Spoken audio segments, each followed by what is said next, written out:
Sac Republic FC is doing some shopping today for the team's 5th annual Winter Wishlist. Every item is going to go to students in the Roble School District as well as local families facing tough times right now. Joining us to talk more about it, Kevin Burdick from Sac Republic FC. Good morning, sir. Thanks for being with us. Of course. Thanks for having me. Okay, so you guys are doing, explain what's going on there. You guys are doing like a shopping spree. Yeah, so this is our 5th annual Winter Wishlist. It's a toy and coat drive for the students of Roble School District, like you mentioned. We have a lot of, kind of rely on our partners and some of our fans to donate to this cause. One of those is Macy's. They actually allow us to kind of come in before the general public, do some shopping on our own. We have some of our players here today, Rodrigo Lopez, Luis Felipe, all kind of filling up some of our needs for the holiday season. We know some of the kids are wanting Legos and Barbies and Spider-Man toys, so This is where we get the chance to collect those items. And then we'll kind of take them intake at our office, and over the next couple of weeks we'll deliver them to the families directly to their doorstep. And you mentioned they're going to Roble School District. Why that district in particular? Yeah. So we actually found the story a couple years ago during the pandemic. Essentially, the superintendent was going door to door, finding out why students weren't showing up to classes, their Zoom classes, and he was uncovering a lot of other issues with their students. There's about 2,500 students in the district itself.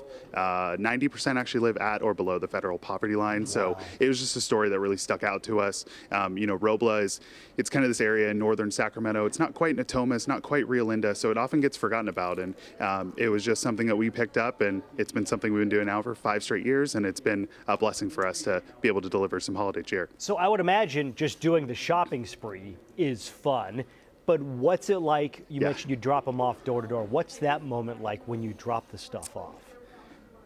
There's a few toys that I've never heard of before, so LOL dolls, I guess, are a big thing these days. Yes, they are. And so I got to deliver them to a set of twins 2 years ago, and I'm like, all right, this is very transactional. Here, we're going to drop this off.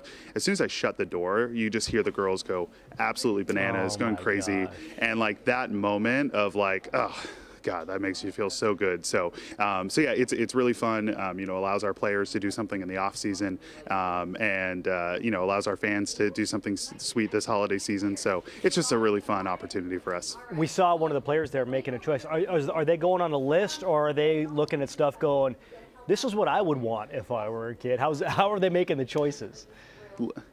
Little bit of both. I think they see some brands that they're like, ooh, I like this when I was a kid. And we do have, of course, a lot of interest around Legos and Barbies, so that's an easy one. But yes, definitely some toys that you haven't seen in quite a long time. So it's a little bit nostalgic. Also, just being in a Toys R Us is very nostalgic for sure. Yeah, exactly. And having like run of the place, you get to pick whatever you want. Kevin, that's great stuff you're doing. A lot of parents know the stress of this time of year, trying to get gifts. And seeing the smiles on their kids' faces is great. Thank you so much, sir. We appreciate it. Of course. Yeah, thanks for having us. Appreciate it. Thank you, Kevin.